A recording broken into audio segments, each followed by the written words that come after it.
Terima kasih Tuhan, kini saatnya Tuhan kami persiapkan hati kami menjadi tanah yang baik untuk benih firman-Mu. Urapi mulut bibir lidah hamba-Mu yang akan menyampaikannya Tuhan, biar hanya firman-Mu saja yang disampaikan dan nama-Mu saja yang ditinggikan. Mari Roh Kudus, ini acara-Mu sendiri Engkau pimpin dari awal tengah sampai akhir, dan segala kuasa gelap apapun bentuknya yang akan mencuri firman Tuhan, kami bersatu hati di dalam nama Yesus. Kami patahkan kuasanya. Terima kasih Bapa, segala puji, hormat, kemuliaan kami kembalikan hanya untuk-Mu. Dalam nama Yesus kami berdoa dan mengucap syukur, sama-sama kita katakan amin, amin, amin. Ya, shalom Bapak Ibu Saudara Yesus, shalom.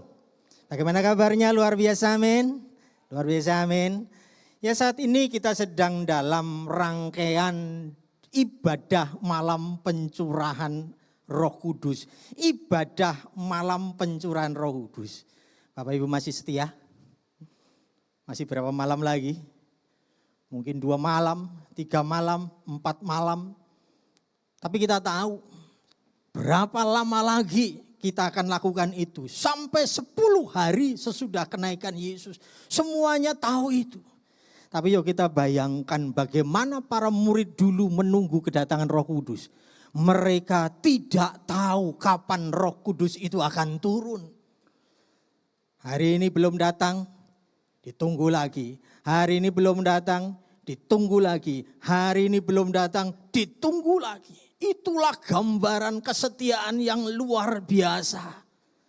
Tetapi kita juga memiliki hal yang sama. Saat ini kita sedang menantikan sesuatu yang kita juga tidak tahu sampai kapan. Dan kita juga harus tetap setia. Apa itu? Kedatangan Yesus yang kedua. Kalau menantikan kedatangan Roh Kudus hari Pentakosta, hari pertama, hari kedua, hari ketiga, hari keempat, waduh masih 6 hari lagi. Hari ke-7, hari ke-8, yes tinggal 2 hari lagi. Tapi kedatangan Yesus, kita tidak tahu kapan dia akan datang. Ada sesuatu juga yang kita nantikan yang kita tidak tahu kapan dia datang. Temanya kali ini adalah bersama Roh Kudus menunggu Yesus. Katakan bersama Roh Kudus menunggu Yesus. Lah Pak Yosua, kenapa sih ini kan doa malam ini kan ibadah malam menantikan curahan Roh Kudus. Tetapi kenapa malah berbicara tentang kedatangan Yesus? Bapak Ibu Saudara dalam Kristus, baptisan air itu membuktikan kita adalah orang Kristen. Tetapi baptisan Roh Kudus memampukan kita untuk hidup sebagai orang Kristen. Baptisan air itu membuktikan kita itu orang Kristen. Tetapi baptisan Roh Kudus memampukan kita hidup sebagai orang Kristen. Roh kebenaran itu akan memimpin kita ke dalam seluruh kebenaran. Memimpin bukan memaksa, memimpin. Saat Tuhan katakan Tuhan akan berikan hati yang taat, hati yang baru. Jangan pernah membayangkan seperti handphone di-uninstall, di-install. Enggak. Tapi Tuhan berikan itu dengan proses. Dan kadang proses itu dengan dihajar. Seperti saat ini kita sedang dihajar oleh pandemi virus corona. Dan kita memasuki satu era yang disebut new normal. Dulu orang sedikit-sedikit cuci tangan itu tidak normal. Tapi sekarang yang tidak cuci tangan itu yang tidak normal. Begitu pula setelah kita itu menerima Roh Kudus. Saya percaya kita akan memasuki era new normal dalam kehidupan rohani kita. Kalau dulu orang merasa cukup, saya sudah cukup dengan setiap minggu ke gereja. Saya sudah cukup dengan setiap Jumat ikut kul, saya sudah cukup, tidak pernah bolos ke gereja. Dalam era new normal, itu tidak cukup lagi. Karena kita sedang menunggu kedatangan Tuhan Yesus Kristus. Amin. Cuma sayangnya, berapa banyak di antara kita rajin mengikuti ibadah penantian pencurahan Roh Kudus dan bahkan tidak tahu ini Pentakosta keberapa yang kita tunggu. Kita menunggu pencurahan Roh Kudus. Tetapi kita tidak pernah berpikir setelah Roh Kudus turun atas kita, kita itu mau ngapain?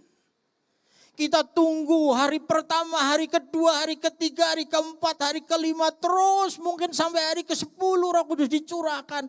Dan mungkin Pentakosta tahun lalu kita nunggu juga, Pentakosta tahun lalunya juga kita nunggu juga.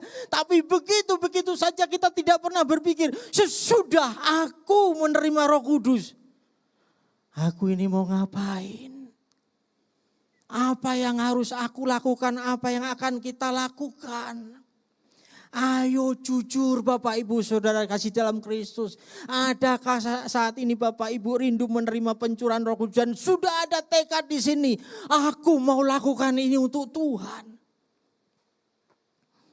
Kita baca ayatnya yuk, dari tadi belum baca ayatnya. Yohanes 14. Yohanes 14 ayat yang pertama sampai dengan yang ketiga. Yohanes 14 ayat 1 sampai dengan 3. Demikian bunyi firman Tuhan. Janganlah gelisah hatimu, percayalah kepada Allah, percayalah juga kepadaku. Di rumah Bapakku banyak tempat tinggal. Jika tidak demikian, tentu aku mengatakannya kepadamu. Sebab aku pergi ke situ untuk menyediakan tempat bagimu. Dan apabila aku telah pergi ke situ dan telah menyediakan tempat bagimu, aku akan datang kembali dan membawa kamu ke tempatku, supaya di tempat di mana aku berada, kamu pun berada. Dan ayat yang ke-18 bagian A-nya dikatakan di situ, aku tidak akan meninggalkan kamu sebagai yatim piatu. Bapak Ibu bisa nangkap?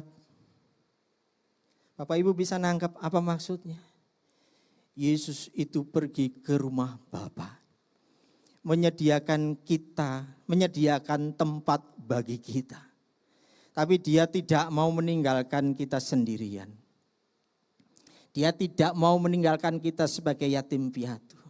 Dia minta Bapa utus Roh Kudusnya, Roh penolong bagi kita. Menolong apa? Menolong supaya kita tetap hidup benar di hadapan Tuhan. Sehingga saat Yesus Kristus, sang mempelai laki-laki itu tiba menjemput kita, dia mendapati kita sebagai mempelai wanita yang memang layak untuk ditemui. Itu peranan Roh Kudus. Itulah tujuan Roh Kudus dikirim kepada kita, menemani kita. Jadi jangan berhenti hanya pada sampai aku sudah menerima Roh Kudus toh. Jangan berhenti hanya sampai aku menerima pencurahan Roh Kudus saja. Tetapi setelah kita menerima Roh Kudus itu, setelah kita menerima pengurapan Roh Kudus itu, sambil kita menunggu kedatangan sang mempelai laki-laki, Yesus Kristus sendiri, apa yang akan kita lakukan? Jangan-jangan kita menunggu dengan cara yang salah. Jangan-jangan kita menunggu dengan cara yang tidak dikehendaki. Roh Kudus memang roh penolong kita. Dia menolong kita menghadapi setiap persoalan. Amin. Roh Kudus memang roh penolong kita. Dia menolong kita saat kita dalam ketakutan, dalam kebimbangan. Amin. Roh Kudus adalah roh penghibur kita yang membuat kita tetap bisa penuh sukacita. Amin. Tapi fokusnya bukan di situ. Garis bawah ini nih, fokusnya bukan di situ. Bukan sekedar supaya kita hidup dalam sukacita tanpa takut, tanpa bimbang, bukan. Tetapi dalam kondisi kita takut tanpa bimbang, tanpa takut tanpa bimbang itu, kita dapat hidup benar sesuai dengan apa yang diinginkan Tuhan. Dan kembali lagi seperti tadi saya katakan, saat sang mempelai laki-laki Yesus Kristus itu datang menjemput kita, dia menjumpai kita sebagai mempelai perempuan yang memang layak untuk dijumpai. Tetap dalam keadaan layak.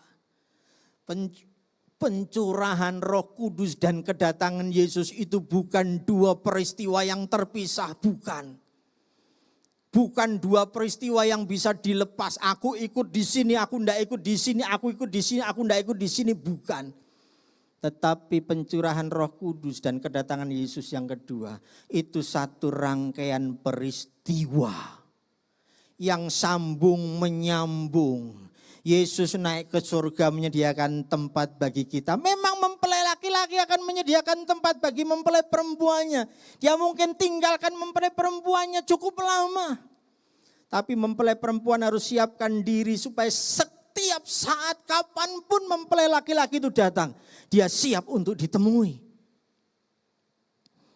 Yesus mempelai laki-laki sediakan tempat kita di surga. Di rumah Bapa. Dia tidak ingin kita sendiri. Roh Kudus turun untuk mendampingi kita. Pimpin kita ke dalam seluruh kebenaran. Sehingga saat dia balik, kita tetap ada dalam jalannya. Pimpin kita dalam seluruh kebenaran. Artinya, tanda kita punya Roh Kudus. Setiap hari kita semakin benar, semakin benar, semakin benar. Sudah hari keberapa ini kita menantikan turunnya Roh Kudus? Apakah Bapak Ibu semakin benar atau biasa saja? Apakah Bapak Ibu tetap saja apa semakin cantik di hadapan sang mempelai laki-laki?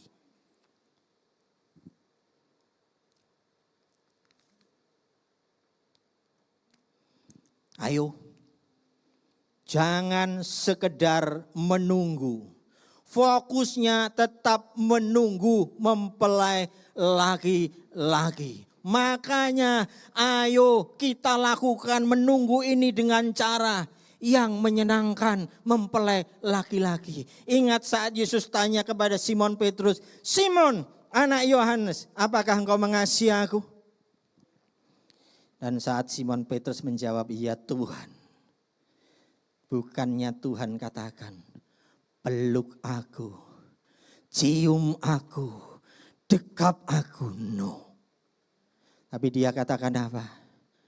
Gembalakanlah domba-dombaku. Tanpa Simon Petrus menjawab pun Yesus tahu bahwa Simon Petrus mengasihi Tuhan. Tapi orang lain tidak tahu. Murid-murid yang lain tidak tahu. Yesus tahu tapi mereka tidak tahu. Yang mereka tahu Simon Petrus lari saat Yesus disalib. Dan dia menyangkal sampai 3 kali. Itu yang mereka tahu. Makanya gembalakanlah domba-dombaku supaya mereka tahu Simon bahwa engkau mengasihi aku. Yesus tidak butuh dipeluk. Yesus tidak butuh dicium. Yesus tidak butuh didekap. Tidak. Begitu pula saat ini. Yesus tahu kok Bapak Ibu itu mengasihi Yesus. Yesus tahu kok Bapak Ibu itu saat ini sedang menunggu kedatangan Yesus yang kedua. Tapi orang-orang di sekitar kita tidak tahu. Maka perintahnya sama. Saat kita menunggu kedatangan sang mempelai laki-laki, gembalakanlah domba-domba supaya mereka melihat perbuatan kita yang baik. Dan kalau mereka melihat perbuatan kita yang baik, mereka akan katakan ini harapannya. Orang sebaik ini tidak mungkin Tuhannya salah. Amin. Biarlah mereka melihat perbuatan kita yang baik dan memuliakan Bapamu yang di surga. Mereka melihat perbuatan baik kita. Orang sebaik ini tidak mungkin Tuhannya salah.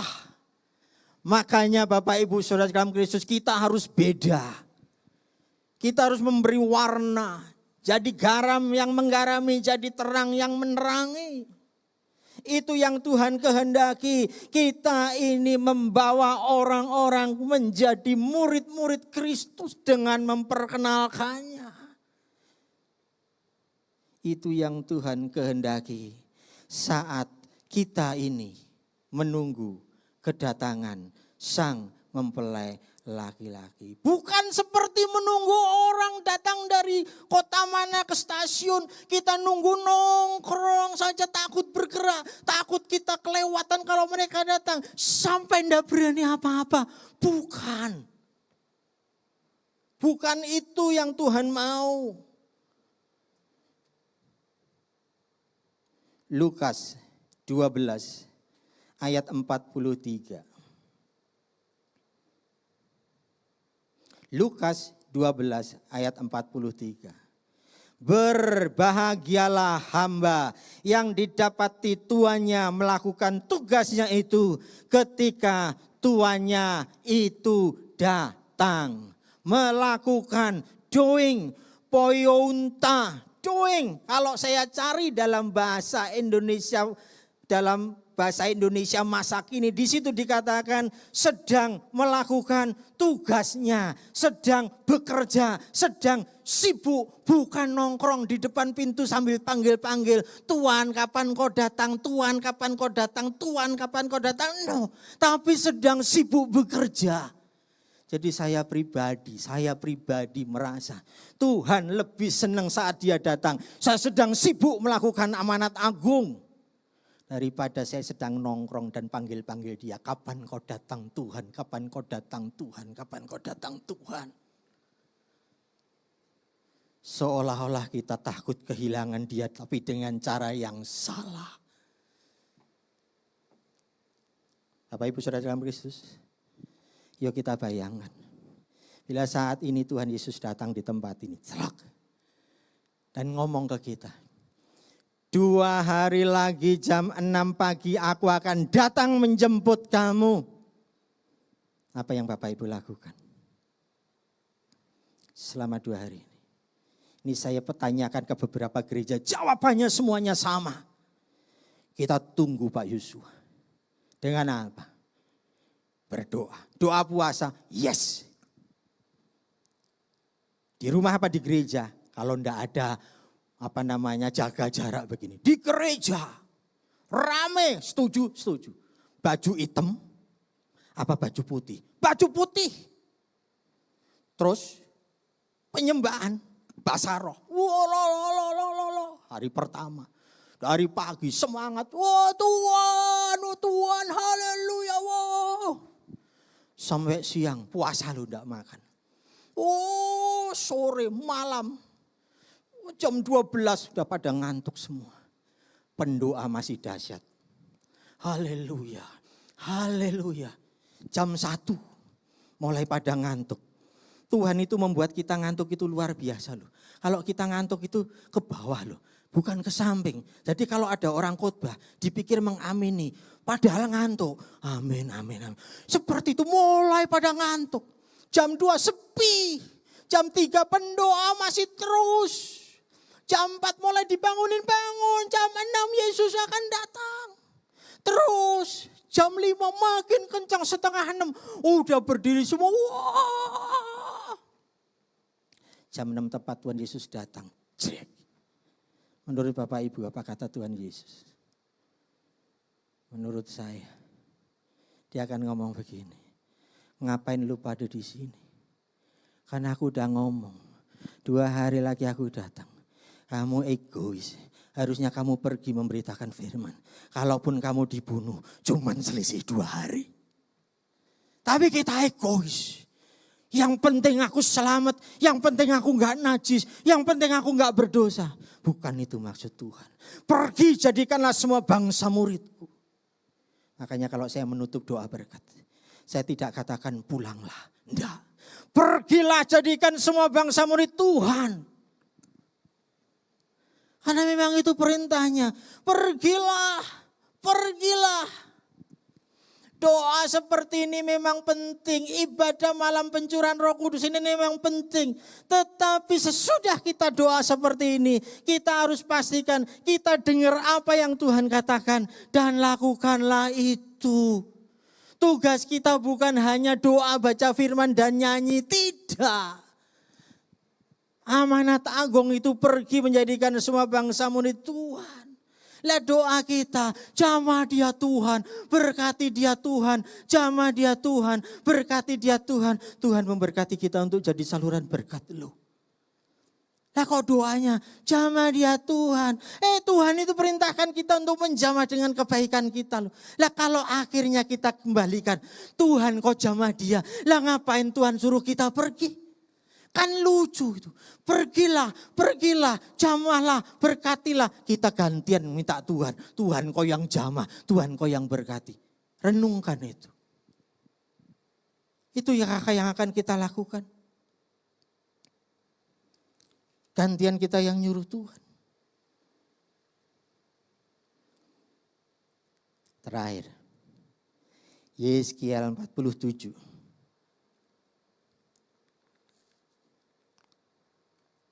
Ayat 1 sampai dengan 5.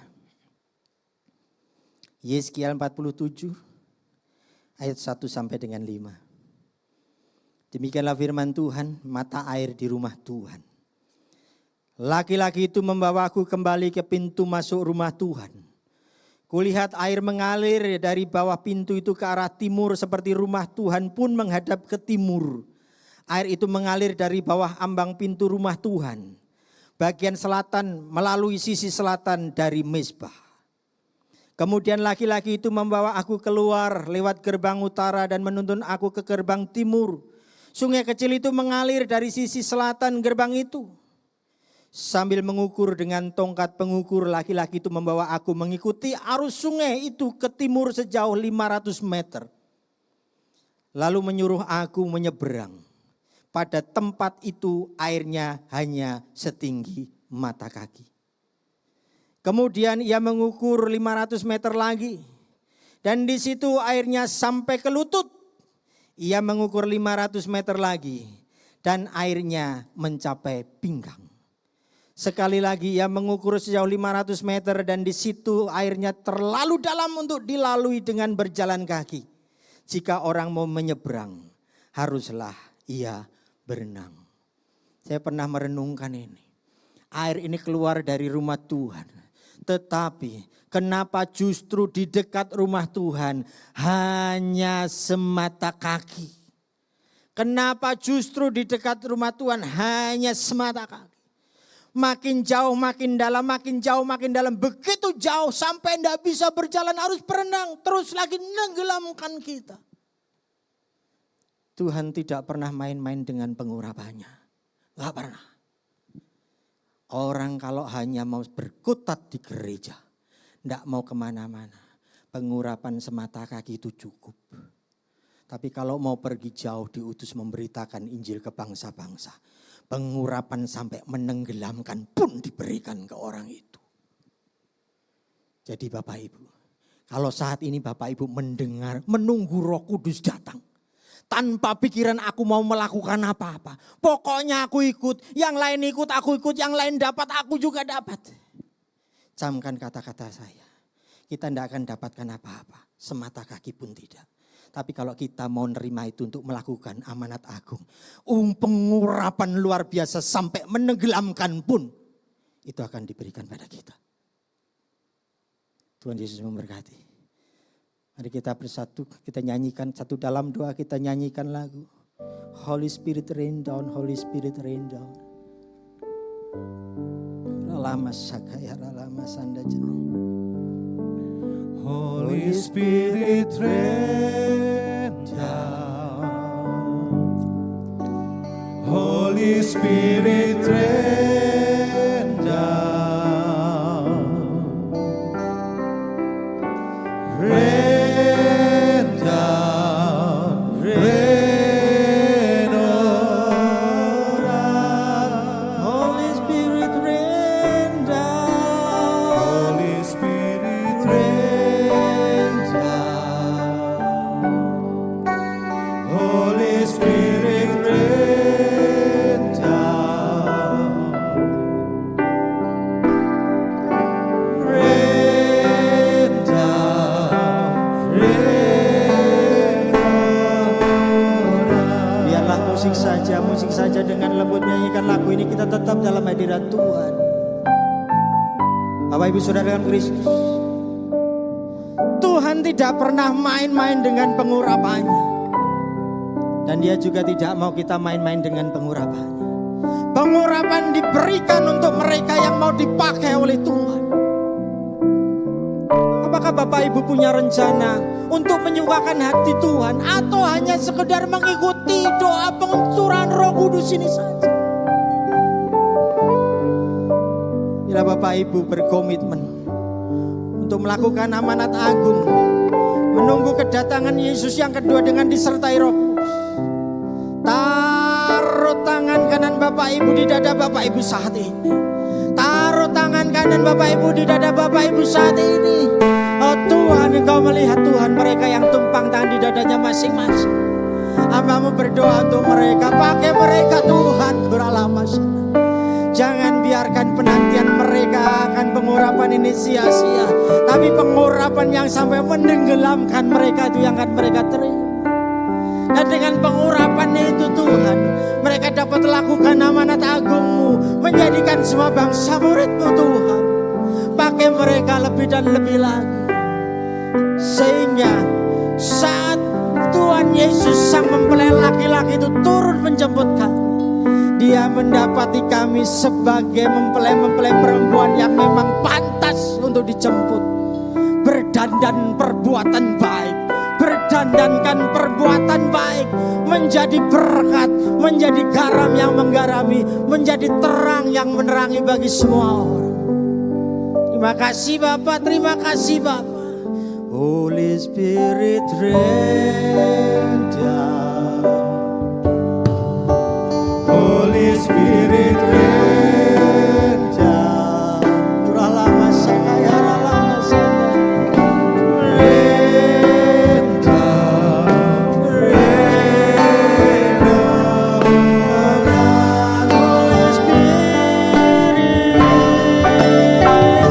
Spirit rain down, Holy Spirit rain down, rain down, rain for rain down, rain for sekali lagi ralama sakaya. rain down, rain for. Terima kasih Tuhan, terima kasih Tuhan. Biarlah firman-Mu itu Tuhan mengubah cara kami menantikan Roh Kudus-Mu Tuhan. Bukan dengan sekedar duduk diam, berdoa, membaca firman, memuji, memuliakan nama-Mu, tapi dengan bekerja Tuhan, menghasilkan buah, dengan menjadi berkat bagi orang lain, dengan mengembalakan orang lain Tuhan. Kami rindu Tuhan, saat Engkau datang Yesus Kristus sang mempelai laki-laki, Engkau mendapati kami sang mempelai wanita sedang bekerja, menjalankan amanat aku, melakukan perbuatan baik, supaya setiap orang melihat perbuatan baik kami Tuhan dan memuliakan Engkau. Terima kasih Bapa, terima kasih Bapa, terima kasih Roh Kudus, terima kasih Yesus. Segala puji, hormat, kemuliaan kami kembalikan hanya untuk dalam nama Yesus. Kami sudah berdoa dan mengucap syukur. Mari sama-sama kita katakan amin, amin, amin.